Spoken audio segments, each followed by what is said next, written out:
if you want to get started with your first super agent, you can just go to the new super agent button here. And this is where you can use the super agent builder to build out your first super agent. The really cool thing to keep in mind when you're using the super agent builder, you don't need a fully fleshed out prompt to build your super agents. You really just need an idea. The super agent builder will actually walk you through a conversation. It will prompt you, will ask you all the questions it needs to ask in order to make sure that it's building the agent exactly how you want to be using it. And then it will generate the prompt for you. Just give it the idea, start from there. It takes about 15 minutes to build out your first agent. And it's incredible in terms of like the output that you get from the super agent builder.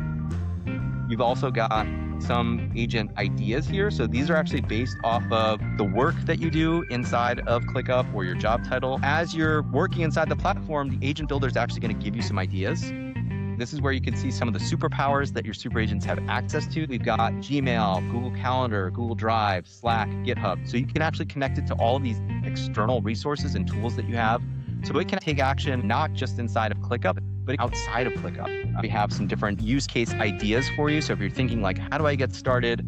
This is a great starting point, right? So you've got your project management agents or task management agents or personal productivity agents. We've actually already started to build out some agents that might be of interest to you, and you can get started with them.